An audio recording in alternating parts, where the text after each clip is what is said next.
School District Board of Education meeting Tuesday, May 2nd, 2017. The time is now 7:39. Thank you. The record reflects all board members are present with the exception of Teresa Monahan, who will not be here today. 1.03, motion to adjourn to executive session.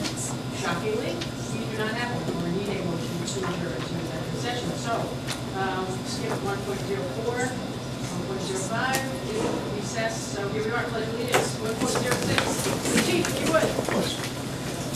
Pledge allegiance to the flag of the United States of America and to the republic for which it stands, one nation, under God, indivisible, with liberty and justice for all.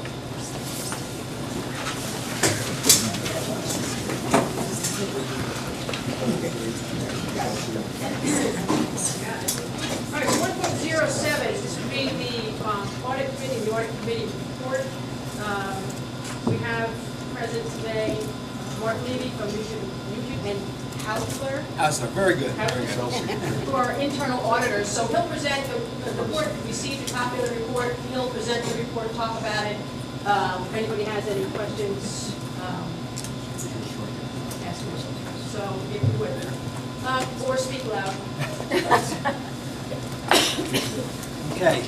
Good evening, everyone. Thanks for having us do the internal audit for the school district during the year. So what you have tonight, I believe they have both of those, right? So you have two reports tonight. You have one on the payroll and human resources that we, did back in 2016, and then you have the update for the risk assessment that we just did recently for this year. Okay. So just to familiarize the board members that you might not sure what the internal audit function is. Every school district, unless you're really small, you're required to have an internal audit every year. What that means is you have to do a risk assessment update, which is what we're going to go over tonight.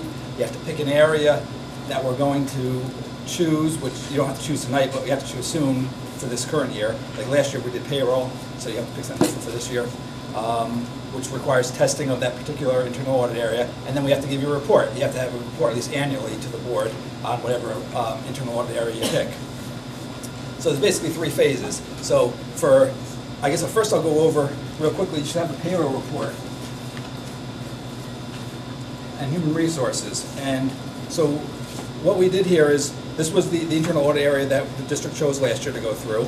And you can see, I'll go through very quickly. If you have questions, please stop me. I'd be more than happy to discuss any questions that you have. You can see though on the first page, we classify all the risks into the area into either unsatisfactory, acceptable, or satisfactory. Very few areas in any school district you ought to get satisfactory. It sounds like, oh, everybody should be satisfactory, but that means we really had no recommendations and everything's perfect, and we just don't live in a perfect world. So generally acceptable is what most school districts are going to get for most areas, unless it's really bad, and then we have to give an unsatisfactory mark. So we gave the payroll area acceptable because we had some recommendations for improvement. Nothing that was wrong. There's no misappropriations. I don't want to give you the idea that we found anything really wrong. But there's areas for improvement, and we gave you the recommendations in this report. So, so if you look through, what we were trying to do on the bottom of page 1, going on to page 2, I won't bother reading all the areas, but it kind of tells you what we were trying to do. Like, for instance, to ensure policies and procedures provide for the safeguard of district resources, to ensure the policies and procedures provide for timely and accurate accounting of payroll and related transactions, okay, and so forth. So that's kind of the gist of what we were trying to do, the agreed upon procedures with the district. So then our first finding is, do you want me to go by finding, or have you read this already? Like, I don't know if you want me to go item by item. I think I would get the document.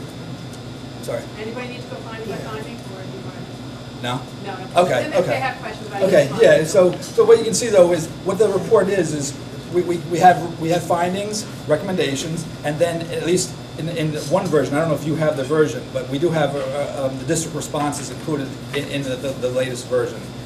So that you're free to look at some point, and we're fine with the district responses.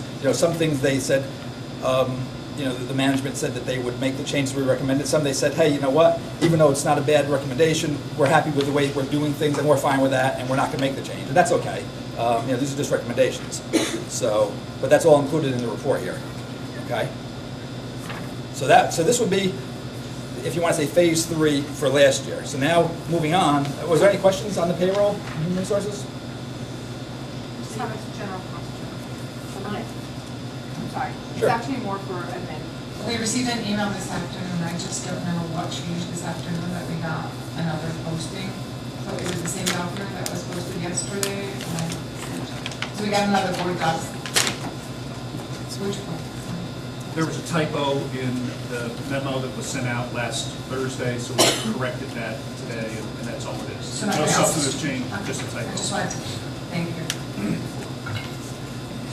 Any other questions? Okay, moving along. So for this year, we just did the risk assessment update. Okay, and as I said before, that's like phase one that you have to do every year. So we did the update for the district. And what we do is, we basically, as you look through the report, we pick 17 areas that we kind of do every year. We can always, if management or the board so feels they want to add an area to this that we haven't included in the risk assessment, we can always do that next year. But there's 17 broad areas, anywhere from payroll, purchasing, to cash receipts, transportation, and so forth, are all included here. And what we do is, we give these areas 3 different assessments. We give to either a low, moderate, or high risk area. Now, some areas, just giving the background, even if you have great controls, let's say payroll, you have great controls. Payroll by nature, high volume transactions, in a lot of districts, it's just a high theft area. It's going to be inherently a high risk area, so we're going to give it a high risk area, even though you may have great controls. So just throwing that out there. So just because we call something as high risk, doesn't mean you have a major problem there, because it's just inherently high risk. Purchasing is one of those areas, payroll is another area. So if you flip through to page 4, I believe, page 4, you'll see where we start with the 17 different areas. And you can see, we give you what the previous risk assessment was. Most stayed the same. If it was moderate originally, last year, it was still moderate. 1 or 2 changed, but pretty much the same. So if you go through, you can see governance and control environment, strategic planning, as they go down through the pages. And then when you get on through the items, when you get to the next page, we kind of summarize the areas. We had 6 areas that we consider high risk. And again, not to be redundant, but they're high risk because they're kind of inherently high risk. So even though you may have good controls in some of these areas, they're going to be inherently high risk, like cash receipts, purchasing, accounts payable, cash disbursements, payroll. They're all high-risk areas, inherently high risk, regardless of how good your controls are. Fixed assets we also include because it's major dollars for the district. You have a lot of walkable items like laptops, so that's kind of considered a high-risk area usually. And extra classroom activities, just by the nature of what goes on there, a lot of different cash activities going on, students involved, class advisors involved, so therefore that's usually considered a high-risk area as well. So what the purpose of this report does, it kind of tells you from our standpoint, we're like, it's the board or the audit committee, in this case it's the board, right? The audit committee and the board are one and the same here. It's ultimately your decision what areas you want to choose as high risk or to choose as the internal audit area for the year, okay? But my recommendation, or our recommendation as the internal auditors, since you did payroll last year, probably purchasing would be a good choice next, but it doesn't have to be. It could be any one of these 6 items that we mentioned, or something in addition that you feel, if you feel like transportation or school lunch was really important, you can choose that instead. But purchasing being such a high dollar figure, high volume activity, and just a source of misappropriation anywhere, we kind of recommend purchasing probably as an area to look at. But it's just a recommendation, and it's up to you to make the final decision there. Good question. Can I see your copy? Yeah. Please. Thank you.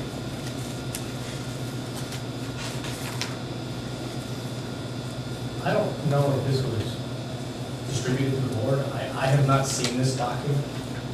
I don't know if anybody else has. I don't know if anybody else has a copy. I have copies to give you if you don't have them. I thought you had them already. No, that's why I'm asking. Okay. Yes, I have not seen that. Anybody else? Nobody else has them either? I'm sorry.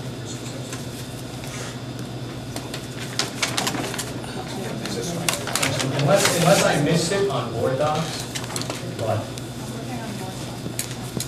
no? I'm sorry.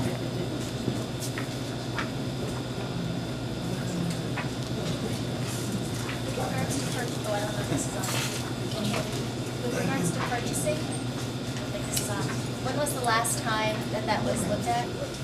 Well, we've never looked at it, but I think Teresa was telling me it was about 10 years ago, I think. It's been more than 10 More years. than 10 years. More than 10 years. Okay. The last time actually it was looked at, the state of New York looked at it, so over 10 years ago.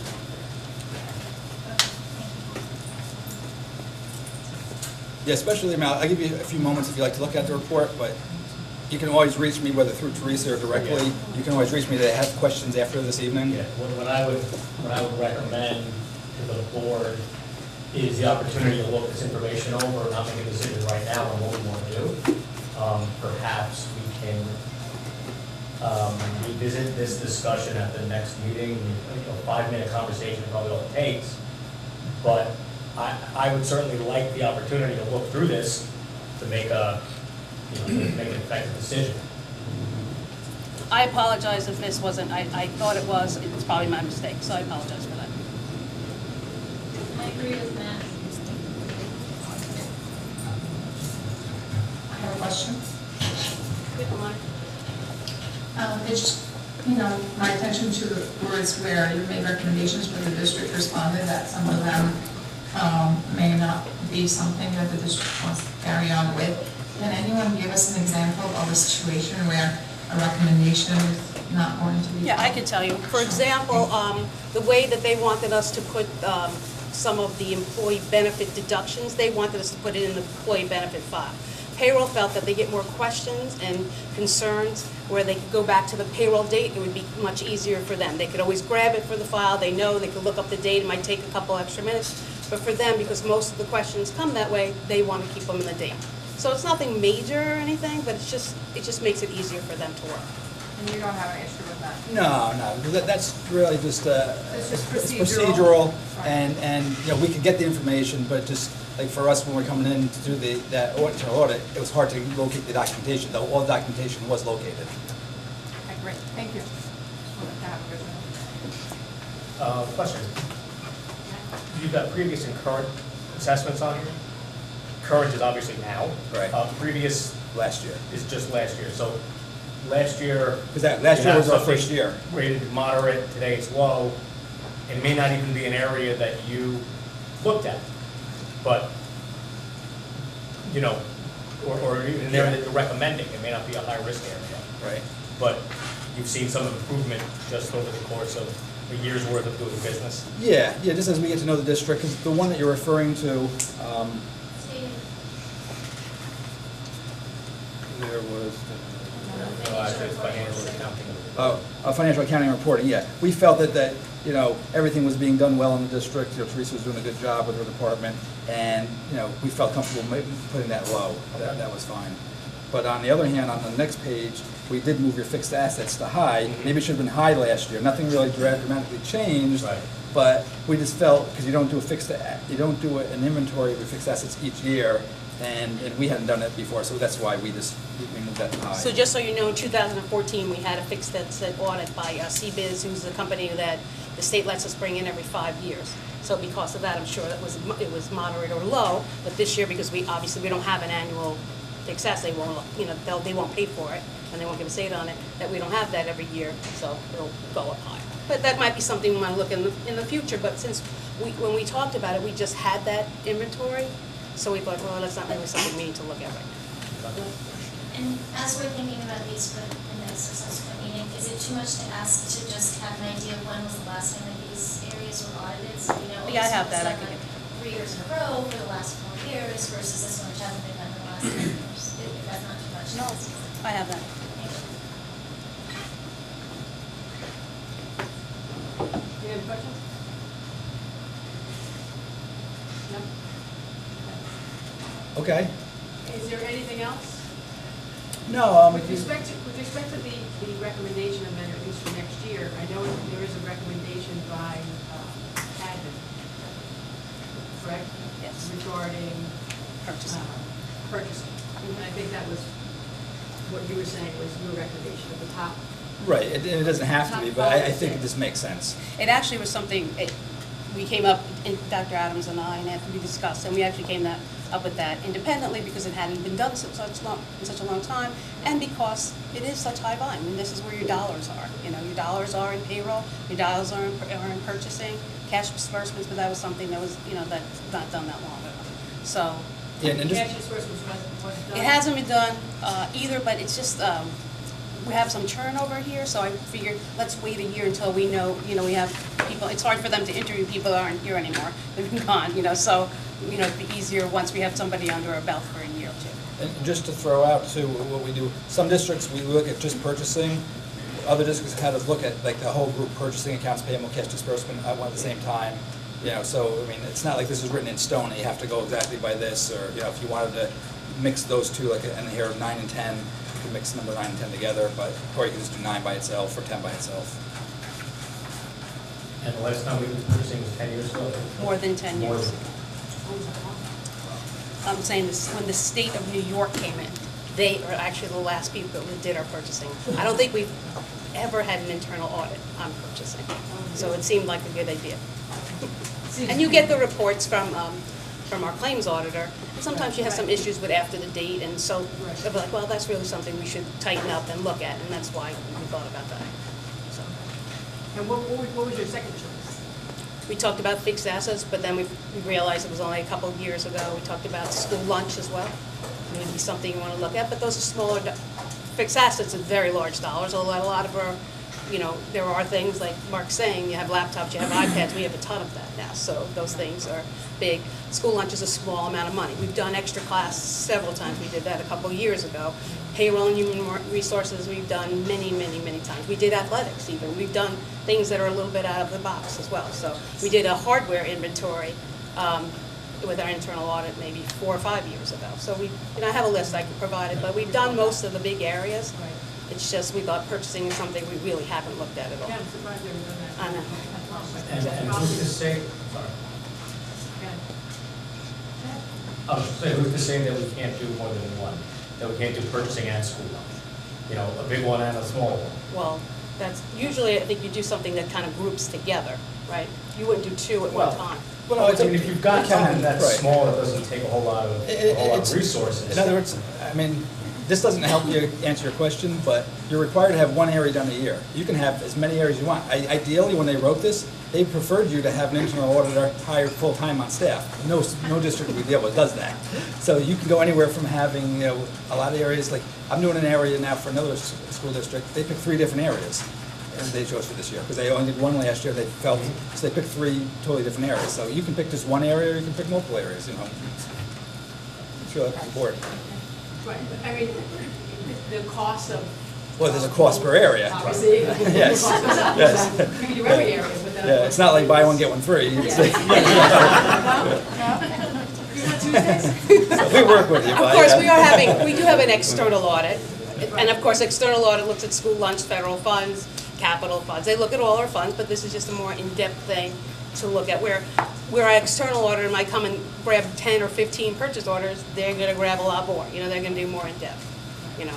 And like, that's another thing with cash disbursement, you gotta remember, we have a claims auditor now that goes through every single cash disbursement. So I don't feel like all the risk there for us is, and I would say most school districts now, is that large, because nothing goes out the door without the auditor signing off on it, so.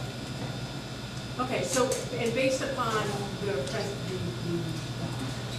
well, really the article last year, what we haven't audited or have audited over the last however many years, admin is recommending purchasing. Correct. Okay, so, if the board wants to, I mean, that's what the recommendation is, if the board wants to put that over and talk about it, would that be an issue if we vote on it in 2 weeks? I mean, I don't know if it's gonna change the purchasing. No, but no, it's not an issue, and just the later, because you want to try to have it before June 30th, and so we have other things being scheduled, so the sooner you get to us, the better, but 2 weeks is all right. Okay, so I don't know, I mean, I have no issue with purchasing, because, obviously, admin's recommending it, and the auditor's recommending it.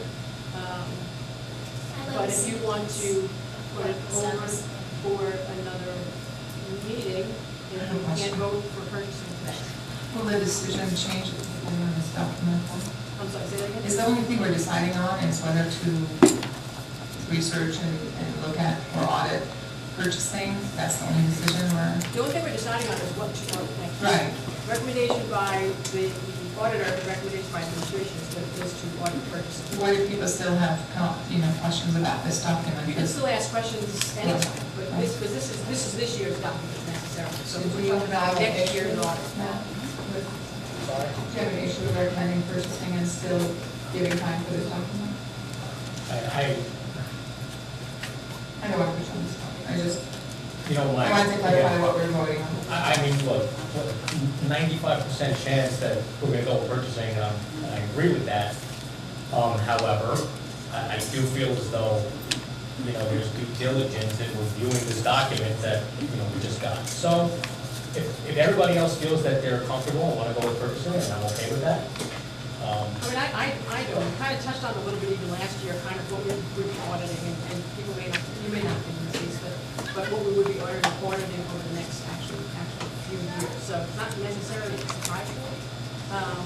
So I don't necessarily have an issue. What I'll do is, we'll just continue on, when I get to that point, we'll call the vote, and If we have questions on this document that we just got today, how do we pursue that?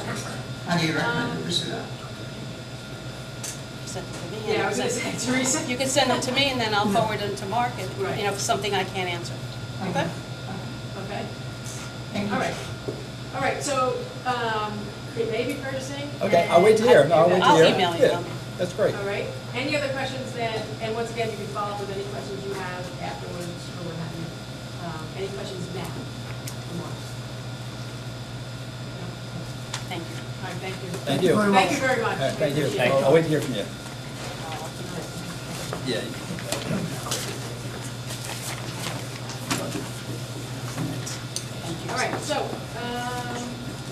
All right, so this is now, 1.08 is a public hearing on the proposed 2017-18 budget. So what I will do at this time, Craig, I don't, we're doing a public hearing unless, recess or anything. Public hearing for the proposed 2017-18 budget. I think Anthony is going to give a brief presentation with respect to budget for next year. Basically, during this process, after Mr. Bashir does his presentation, the public can get up and speak as to the budget and make comment as to the budget. It's not, again, it's not necessarily staff support, but it's a public hearing. Okay, so the mic is yours. Well, again, we presented this when it was adopted a few weeks ago. Just as big picture, our budget is projected to go up around a little over 2%. As with most public schools, the largest amount of the budget goes into salaries and benefits. We have a breakout here that will be part of the Excelsior that's mailed to each home. It carries with it a 1.21% increase in the tax levy, which is really what the voters are now voting on. In some ways, this public hearing is kind of anachronistic. It used to be that before the budget was adopted, there was a public hearing.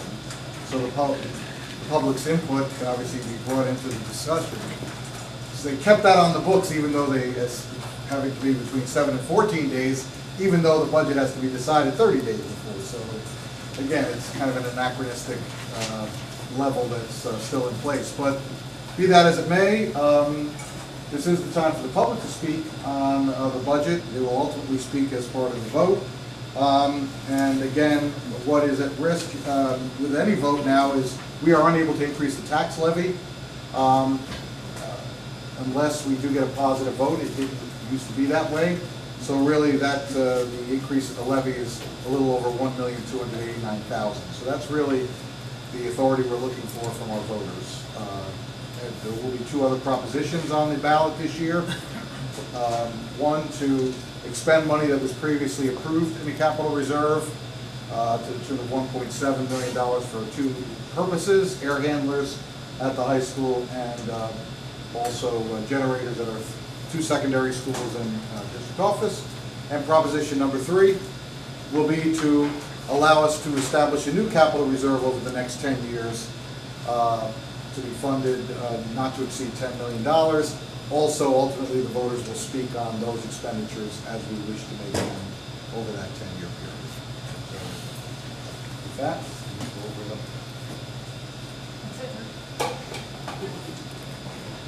Does anybody have any comment with respect to the budget 2017?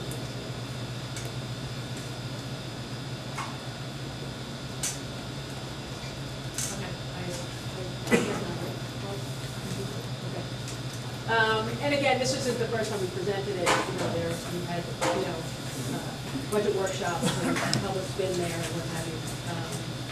Maybe even a bigger crowd than today at this meeting, so. But, okay, well, thank you. You're welcome. And at this time, thank you. Great. Move to close the public hearing. Craig, Clark. All those in favor? Thank you. No abstentions? I didn't make a motion. Student report. Oh. Study. Oh, studying. All right. Give her a pass. Minutes, 1.10 minutes of regular meeting of April 18, 2017. Chair would entertain a motion to accept those minutes as stated. Craig? I wasn't You weren't here. I wasn't here, but I still can procedurally. You technically can, Yeah. yes. Okay, so Craig? Picking on Craig all night. That's fine. Craig, Clark? Second, all in discussion? All those in favor, signify by saying aye. Aye. Aye, opposed, abstentions? I'll abstain. One abstention. In my absence. Oh, see, that was. Okay, Dr. Adams, no comments. Okay, public participation, this is public participation as to action items, only those are the items that are right up on the board there, 2.01 through 2.15. This session will last 30 minutes.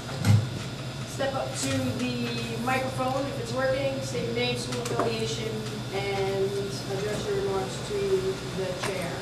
I just would like to remind you that pursuant to policy 1230, 1430, 240, please do not make any comment regarding any particular employee or student of the district.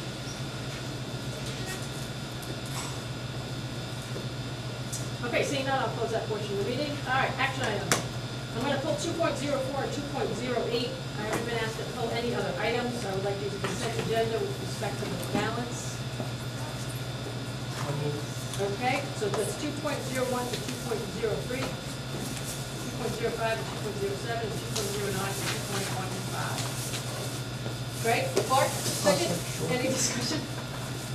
All those in favor signify by saying aye. Aye. Aye, opposed, abstentions? None. Unanimous, thank you. Okay, so 2.04, that's 2016-17 internal audit. Chair would entertain a motion to accept 2.04 as so stated. So moved. Greg, Clark, That's good. any discussion? We can rest on Friday. Can I look again on what's included in each before I vote, please? Thank you. I'm sorry, no, I need to look on what's posted under each item. under 2.04. And 8, yeah. Okay, we're doing 2.04. So can you Any hold- comment on 2.04? Any discussion on 2.04? I'm asking for time. On 2.04? Yes, Okay. both. Thank you. Thank you. Any other comments? Matt? The resolution that was up, is there a copy? Is there a copy available to look at the resolution? The resolution. That's what I'm looking at. Okay. You want me to read it? Would you like me to read it? Yes, it says resolved that the Board of Education hereby accepts the recommendation of Nugent and Council PC to audit purchasing due to their significance to the overall expenditures of the district. I just couldn't remember how it was worded. Yeah, no. That's what I was looking at.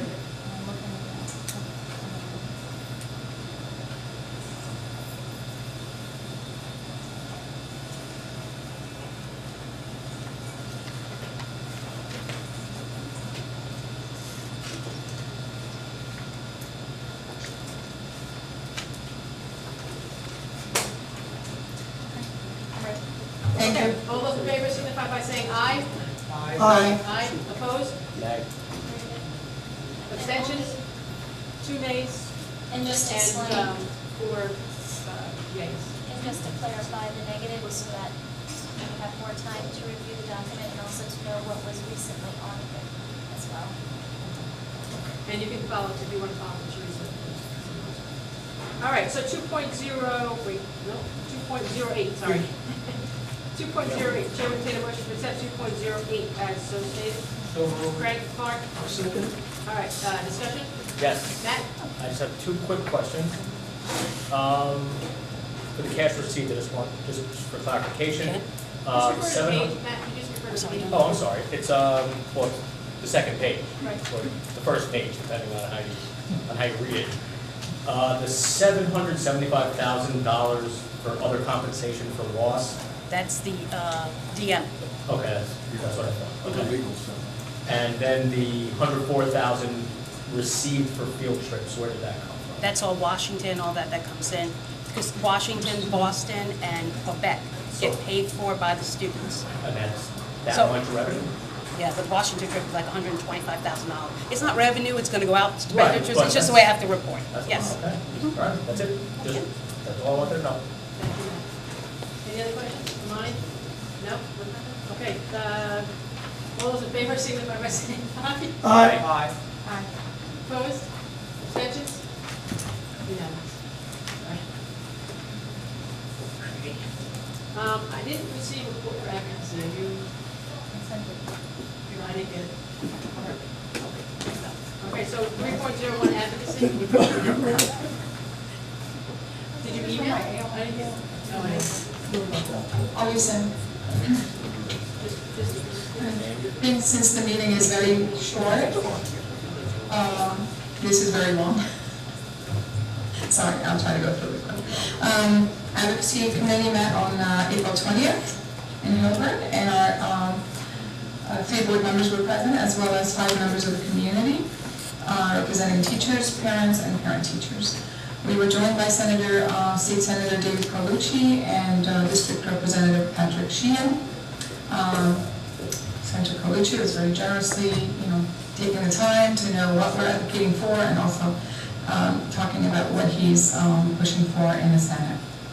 He started off by thanking us for, as a district, for leading the way on the tax collection bill.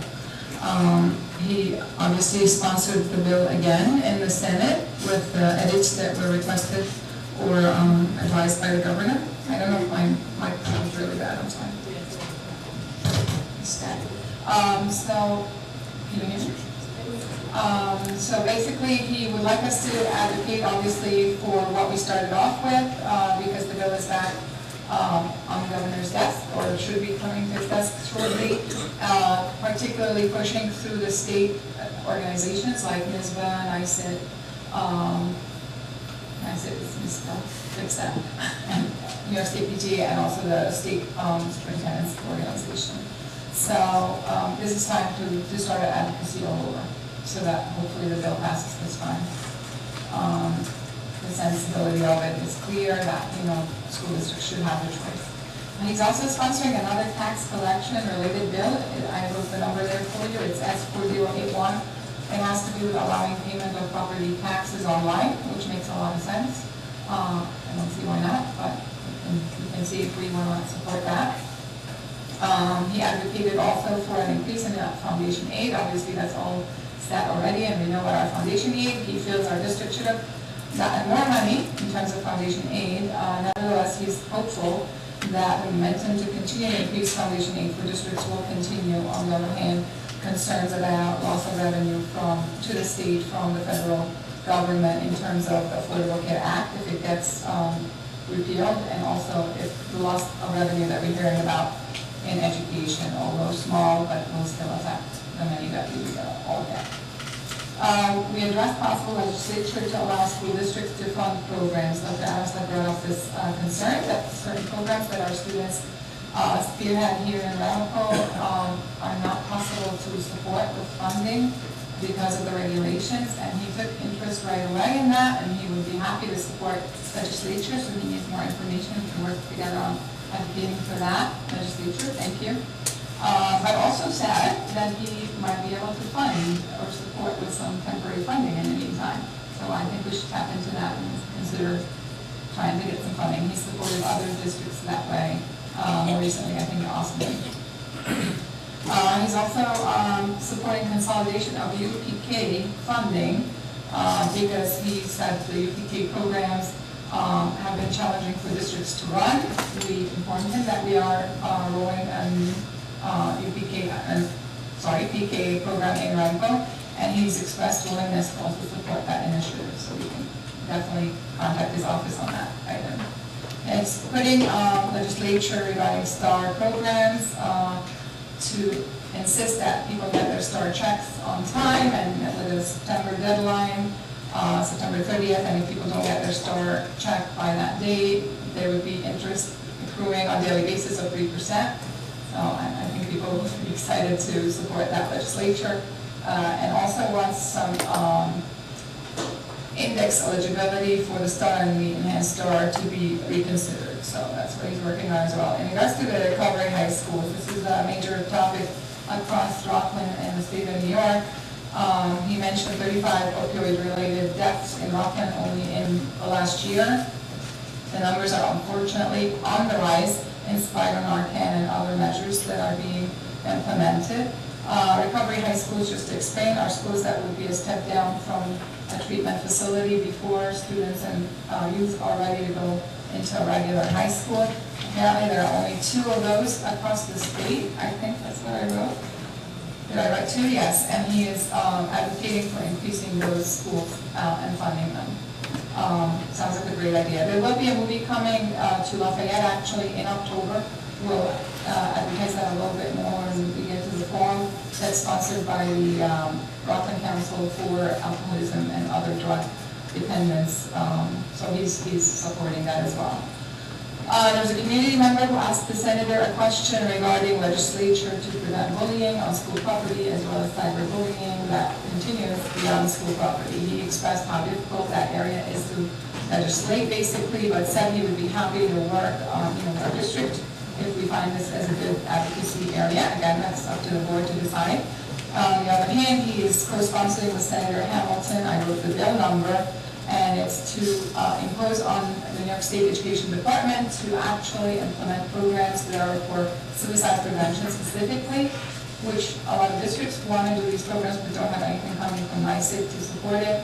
So he wants a bill that would impose on the Education Department to roll down programs for suicide prevention. He's also pushing a bill against gouging of prescription drugs. And in response to a question that someone asked, he stated that he's strongly against tax vouchers. He doesn't think it was a current topic this year, and thinks it's been utilized as a publicity, political game type of topic. We're obviously glad that it's not a topic this year. In response to another question regarding transportation costs, and I think this is important and relevant here, he states that some districts are getting reimbursed at a higher rate than our district is for transportation out of district. So he would like to work with the district on possibly advocating for a better reimbursement for our out of district transportation. So that's on the report, and we can follow up on that. He took note of the House HR 610, which is the Choices in Education Act. He also was not very aware of that act and took note of that. We discussed with him the name change application. He's also willing to write a letter in support of the name change, so that's a big deal. So he's interested in an ongoing dialogue with the district, and I think that was kind of a good opening for that to continue and to be all year round and not just meeting to meeting. It's the first time he's come to our district to meet with us and felt the importance of that, so we're actually thrilled with that. Anybody wants to add anything to that? I think it was a great meeting, all the years, and we learned a lot about what he's doing. In the meantime, Assemblyman Carl Bradnick forwarded the letter that he wrote in support of the name change. I have a copy of that. I'm not sure if the district received it. I can forward it. Second, there was a question asked, and we would like to ask the administration, you don't have to obviously answer now, whether it's feasible for students to actually advocate for the name change. I know there are legal issues with that and educational issues with that, but there are opportunities that were suggested that it could be a class project that's required anyway to write about a certain topic or to advocate for a certain topic as part of like making a case for something in a language arts class. And maybe they can write about why they think the name change would be good. We can send those letters to the state.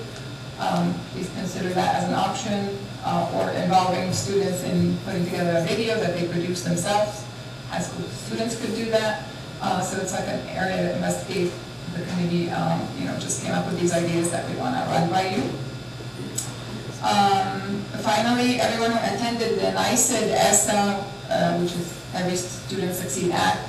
Went to regional meetings, we had one in Rockland Bossies in the spring, early spring. Received letters of thank you, and it announces the next phase. And I'm sure the administration is aware of the next phase, but we would like our community and parents to be aware as well, that there will be meetings in May and June where public comments are invited and public participation is invited in order to evaluate the plan, the ESSA plan, before it's submitted to the federal government. So we would like your help.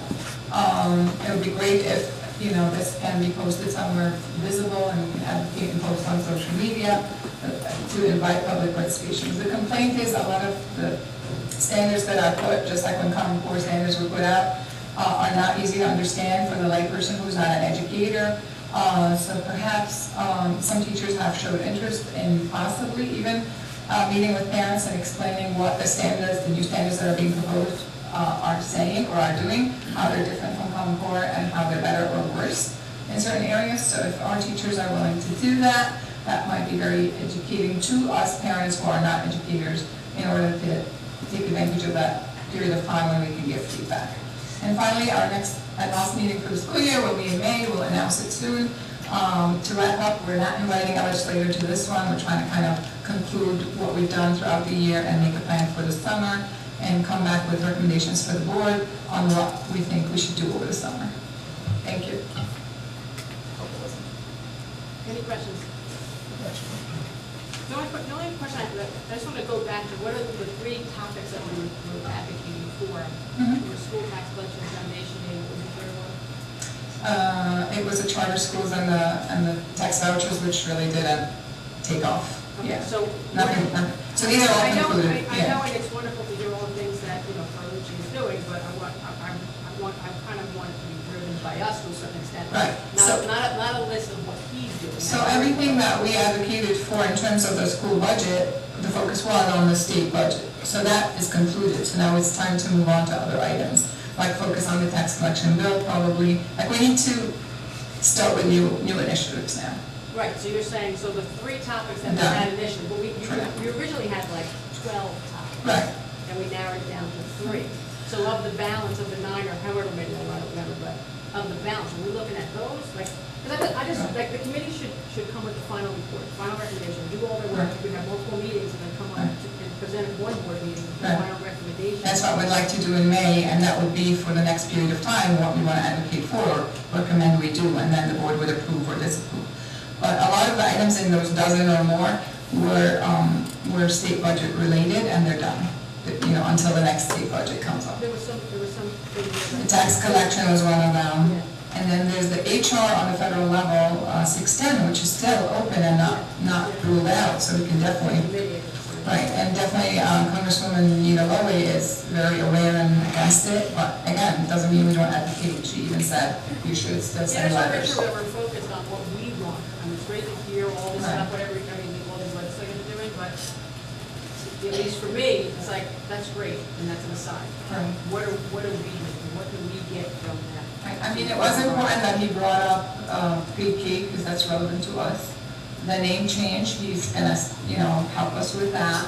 And the tax collection bill, which we really led the Right, I way think that was on. actually one of the three, Yeah, that was one of them, yeah. All right. There's some overlap, and he's not totally off the. Yeah, I just want to make sure, when you guys finally come up with your recommendation of however many topics there will be, usually narrow down to 3, 2, Right. 3, or 10 to that, then come back and. So we're gonna do that in the next meeting, if we don't have that You'll again. have that, the 3 picked by the next meeting? Absolutely. Okay. Thank you. All right, so very good.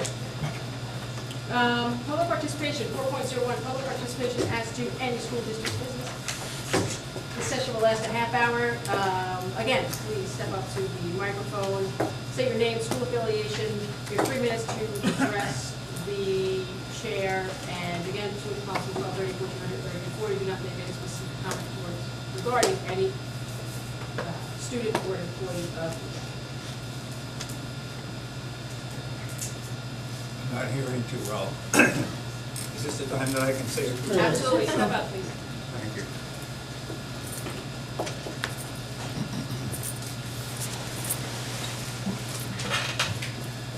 I'd like to invite board members and everyone, for that matter, to the showing of a documentary film called Two Schools in Hillburn. It's going to be at the Cultural Arts Center at Rockland Community College on May the 20th. There are two showings, one at 5 and one at 7. And just very briefly, one of our board members has been involved in it. It's been interviewed. That's Mr. Long. And I have too, and enjoyed it very much. It tells the story of what happened here in Hillburn in 1943. The original part of this building was completed in 1943, and it became a junior-senior high school. And at the time, there were elementary schools in Sloatsburg, Hillburn, Airmont, Cherry Lane, and Suffolk. What happened then was that in 1943, when this school opened, there was room enough here for the high school plus grades 7 and 8. And it meant that there would be plenty of room now in the elementary schools to combine the two schools in Hillburn. One had been historically for children of color, and the other one had been for white children. And what makes the story interesting, very interesting, is that Thurgood Marshall came to Hillburn at the time and helped to desegregate the school. So again, I would like to invite you to the showing of this premiere of Two Schools in Hillburn. The filmmaker is Joe Allen, and as I mentioned, both Craig and I will be in it, and a number of other people, and we're looking forward to it. If you have any questions, let us know. Craig can answer them, and I can too. The person, if you're interested in going, there's no admission fee. The person in charge of the reservations is Wileen Wood. She's the wife of Dr. Cliff Wood, who's president of Rcc and is going to be leaving very shortly. So she can be contacted at Rockland Community College, and it's something that we're all looking forward to. And I think it's going to tell a lot of history that we hope people don't forget. You know how I feel about history. Just let me finish with a quote that says this: that if you don't know history, you don't know anything. And you don't realize that you're a leaf. As a leaf, you're part of a tree. Thank you. Thank you. You may have some information on our Facebook page or some sort of, what are the social media? Yeah, I think it has its own page. Thank you, Steve. It has Okay, its own- any further public comment? Okay. Nope, all right, Dr. Adams, do you have any comments? All right, at this time, Chair will take a motion to adjourn. Craig? Mark? All those in favor, signify by saying aye. Aye. Opposed, abstentions, there we go. So adjourned. Mr. Donovan.